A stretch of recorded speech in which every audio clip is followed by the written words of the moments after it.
ओम सर्वमंगल मांगल्ये शिवे सर्वार्थ साधिके शरण्ये त्र्यंबके गौरी नारायणि नमोस्तुते।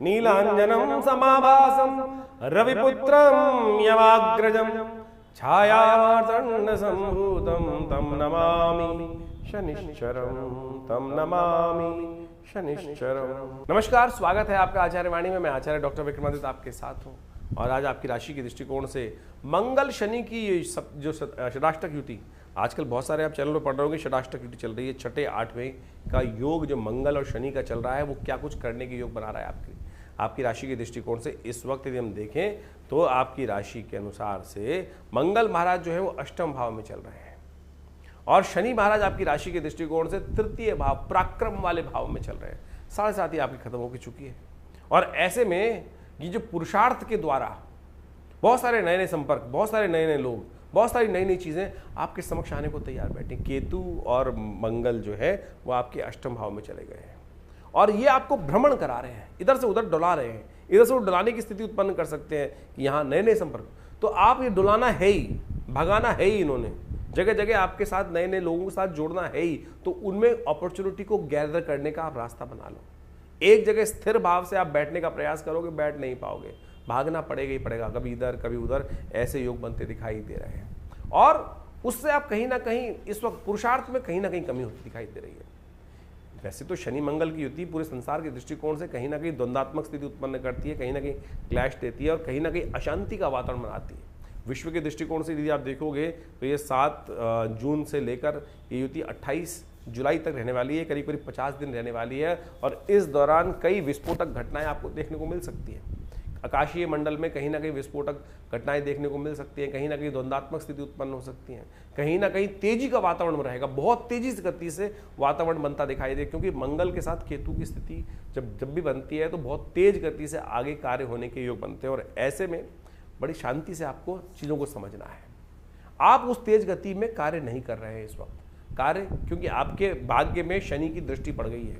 आपके कार्य बड़े धीरे धीरे होने हैं, लेकिन उनको थोड़ा बढ़ाने के लिए आपको थोड़ा पुरुषार्थ ज़्यादा करना पड़ेगा। मंगल और केतु वही पुरुषार्थ कराने की तरफ आपको अग्रसित कर रहे हैं और यदि शनि को ओवरकम कर उस पुरुषार्थ को बढ़ाने की स्थिति में आप जा पाए तो बहुत सुंदर योग बना सकते हैं। एक काम कीजिएगा, पीपल के पत्तों की माला लेकर हनुमान जी को मंगल और शनि को अर्पित करना शुरू कर दो। दोनों का उपाय सबसे श्रेष्ठ हो जाएगा। हो सके तो सुंदरकांड का पाठ आप अपने लिए कराने का प्रयास कर लीजिए। सुंदरकांड का पाठ नित्यपति करें, नहीं तो हनुमान जी की कृपा नहीं होगी ना तो क्या होगा, ये द्वंद्वात्मक स्थिति उत्पन्न कर देंगे। लोग आपको साइड लाइन करना शुरू कर देंगे। हो सकता है कि लोग आपको मिसअंडरस्टूड करना शुरू कर दें। आपकी सही बातों को भी लोग इस समय ऐसा समझ सकते हैं कि नहीं भाई, इस पर विश्वास नहीं हो रहा है इस वक्त। वो कारण है क्योंकि ये स्थिति ऐसी हो रही है कि आपके जो कि राहु के साथ जो सामने मंगल की स्थिति बन गई है वो कहीं ना कहीं षडाष्टक योग के कारण से स्थिति बन रही है। तो इसलिए हमने हनुमान जी पर का प्रार्थना करने के लिए आपको रास्ता बताया। पीपल के पत्तों की माला हनुमान जी को अर्पित कर दीजिए या हनुमान चालीसा का पाठ आप नित्यप्रति करने का प्रयास कीजिए। एक काम कर सकते हैं, और मंगलवार और शनिवार को दिन कुछ रोटी लेकर श्वान को दे दीजिए, श्वान को खिला दीजिए, श्वान कुत्तों को कहीं ना कहीं डाल दीजिए। ये आपके लिए बहुत श्रेष्ठ उपाय है और ये आपके लिए बहुत सारे क्लैशों को दूर करने की स्थिति उत्पन्न कर सकता है। और इस वक्त यदि शनि को आपने प्रसन्न कर लिया ये उपाय कर तो आपके ग्रहों का नेगेटिव प्रभाव कम होगा। तो इस प्रकार से शनि मंगल का जो परिवर्तन का योग है, षडाष्टक योग है, इसका आपने महत्व समझा। देखिए, इस महत्व को आपने समझ तो लिया, लेकिन ये गोचर का प्रभाव है।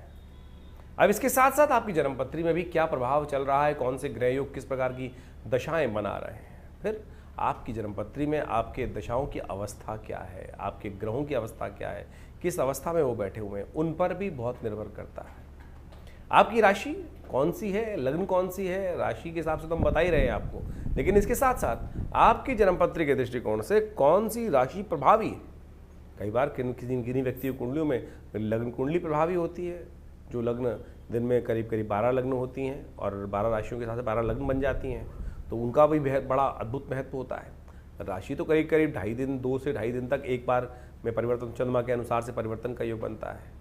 तो कई बार कई लोगों का प्रश्न आता है कि हमारी राशि का कॉन्सेप्ट हमसे मिलता नहीं है। देखिए, उसके कारण से देखना पड़ेगा कि आपकी जन्मपत्री में क्या वो लग्न राशि या जन्म राशि या चंद्र राशि, सूर्य राशि, कौन सी राशि से प्रभावित कुंडली आपके लिए उपयुक्त है, किसको कौन सा आपको देखना चाहिए।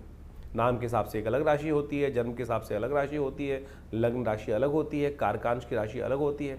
इन सब का अद्भुत महत्व ज्योतिष के दृष्टिकोण से देखा जाता है और इन सब की सूक्ष्म विवेचनाओं की आवश्यकता होती है। इसके साथ साथ गोचर के ग्रहों के साथ साथ आपकी जो दशाएं, अंतरदशाएं जो चल रही हैं, उनको भी अच्छे रूप से समझना चाहिए।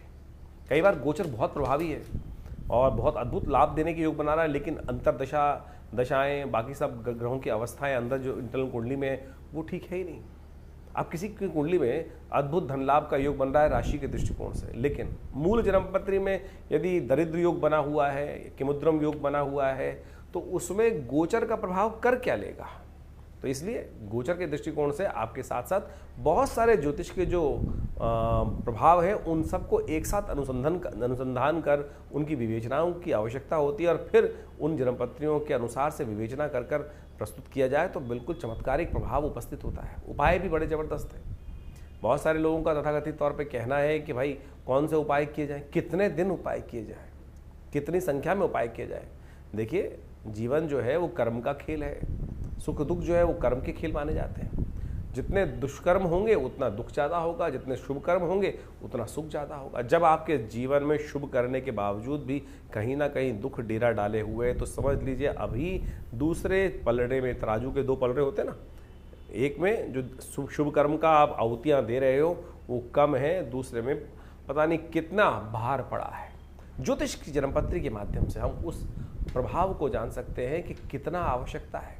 हमारे पूर्व जन्मकृत कर्म के अनुसार से कौन सी दशाएं, अंतरदशाएं चल रही हैं, किस प्रकार का प्रभाव बना रही हैं, कैसा ग्रहों का योगा योग है। जन्मपत्री आपकी बैलेंस शीट है, आपके कर्मों का लेखा जोखा है, जो आपको वास्तविक तौर पर समझाती है कि हमारे पूर्व अर्जित कर्म किस प्रकार के रहे और उसका लेखा जोखा जो हमको प्रस्तुत लेकर हम आए हैं इस जन्म में, उसका प्रभाव किस प्रकार से होने वाला है और सुख प्राप्त करने के लिए कैसे उन जो दुष्कर्म है उनको समाप्त करने के लिए कौन से कार्य करने हैं हमको। आप सपोज जन्मपत्री दिखाने एक व्यक्ति आया है मेरे पास, बहुत सारे लोग जन्मपत्री दिखाने आते ही रहते हैं। हमने एक हमारे आश्रम के पास ही एक व्यक्ति रहता था, उसकी जन्मपत्री थी, जन्मपत्री देखी और जन्मपत्री में एक उपाय बताया कि एक काम करो, तुम हनुमान जी को चूल्हा चढ़ाने आया करो। आप सत्य माने और बिल्कुल शुद्ध रूप से 1 महीना ही चूल्हा उसने मंदिर में आके चढ़ाया होगा हनुमान जी को, और घर चलकर वो रिश्ता भगवती की कृपा से, भगवान की कृपा से उनके जीवन में आ गया। और कई लोग ऐसे होते हैं कि 1-2 बार चढ़ाने के बाद ही पूछ लें गुरु जी कब तक चढ़ाना है। तुलसी बाबा ने कहा है ना, कन का मन का छोड़कर मन का फेर। श्रद्धा, विश्वास, समर्पण भाव से यदि 1-2 बार भी कर लोगे ना तब भी वो अद्भुत रूप से लाभ दे देगा। समर्पण भाव परमात्मा की, जब तक तू न कृपा करे तब तक मैं तेरे द्वार पर बैठा हूं, ये भाव कर कर हम यदि उपाय करें तब तो वो लाभ देगा। लेकिन हमारी स्थिति क्या होती है, मंत्र जप कर रहे होते हैं, हम बार बार उठा के माला देखते हैं, एक हुआ, कितनी हो गई, अभी कितनी जपी रह गई अभी, तो फिर तो मन का प्रभाव जो है वो उस परमात्मा के श्री चरणों की तरफ नहीं है, वो केवल मनकों के प्रति है। जैसे आजकल बहुत सारे लोग राम नाम जप कर रहे होते हैं, एक जगह हम पहुँचे तो वहाँ मंत्र जप कर रहे थे, राम नाम 1, राम नाम 2, राम नाम 3, राम नाम 4। हमने कहा भाई ये 4, 1 तो इसकी वजह राम राम राम, राम राम राम, राम राम राम ऐसे ही कर लो ना, तो संख्या बल क्यों लेके चल रहे हो। तो आप श्रद्धा के साथ इन उपायों के महत्व को समझने का हमको प्रयास करना चाहिए। बिल्कुल अद्भुत रूप से कार्य करते हैं। हमारा अनुभव ऐसा है, हजारों लोग हमारे साथ जुड़े हुए हैं और उन सबके जीवन में चल रही घटनाओं को देखकर इस जन्मपत्री के योगा योगों का प्रभाव हम उनको बताते हैं और बिल्कुल प्रत्यक्ष रूप से परिवर्तन आने के योग बनते हैं। लेकिन परिवर्तन आपकी अपनी मेहनत, आपके अपने कर्मों के अनुसार से आएंगे, परमात्मा की कृपा से आएंगे। तो इसलिए इस संसार में हम दुख झेलने के लिए नहीं आए, इन सरमार पे बड़ी मुश्किल से बड़े भाग्य मानुष तन पावा। इसलिए इस ज्योतिष विज्ञान के माध्यम से हम समझें कि आने वाला समय हमें कहाँ अच्छे कार्य करने की तरफ प्रेरित कर रहा है, कौन से कष्ट आने के योग बन रहे हैं, कैसे उनसे उन कष्टों के प्रति हम निवृत्त होकर अपने को रक्षा कवच के अंदर ले जा सकें। वो प्रभाव ज्योतिष के द्वारा हम अच्छे से अपने जीवन में उपस्थित कर सकते हैं। नहीं तो ढैया, साढ़े साती, कभी कुछ और महादशाएं, कभी राहु की, कभी शनि की, ये सब चलती रहेंगी। लेकिन बहुत सारे लोग जीवन में सुख प्राप्त करने के योग बना लेते हैं और बहुत सारे जीवन में कष्टों के, हजारों लोगों को कष्ट हो रहा है लेकिन कुछ लोगों को फिर भी सुख प्राप्त करने के योग बन जाते हैं। तो आप समझें ये सारा कर्मों का खेल है। कर्म सुधारने का हमको प्रयास करना चाहिए। ज्योतिष के विज्ञान के माध्यम से हमको कर्म सुधारने का रास्ता ही प्राप्त होता है। इन सब चीज़ों को आप समझें अच्छे से, अपने ग्रहों के प्रभाव को समझें और प्रत्यक्ष रूप से आप यदि इन सब जो रास्ते हमने आपको बताए हैं इनको यदि अपनाने का प्रयास करोगे तो हमारा ऐसा विश्वास है, हमारा ऐसा अनुभव है कि जीवन में कष्टों से निवृत्ति का योग भगवान की कृपा से बन ही जाता है। खैर, आपके मन में जो भी प्रश्न चल रहे हो चिंता ना करें, आप हमारे इस कार्यक्रम के माध्यम से हमारे इस चैनल पर या व्हाट्सअप नंबर जो नंबर सामने स्क्रीन पर चल रहे हैं उन पर भेजिए। इसके बाद भी रविवार को आश्रम में बहुत सारे कार्यक्रम समय समय पर चलते ही रहते हैं। हर पहले महीने के पहले रविवार पर हमने एक समागम की व्यवस्था कर रखी है आश्रम में। जो लोग भी उस कार्यक्रम में सुबह 8 बजे से लेकर 10 बजे तक आते हैं उनके प्रश्न, एक आध दो जो प्रश्न होते हैं उनका अवश्य हमारी तरफ से निदान उसी समय पर देने की व्यवस्था रहती है। तो आप कोशिश ये करें, विवेकानंद योगाश्रम में इन समस्त जो कार्यक्रम है आपको समय समय पर हम आमंत्रित करते रहते हैं, उन सब का लाभ लीजिए, जुड़िए।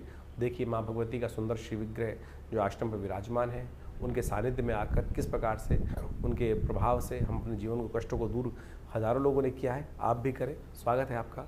नमस्कार।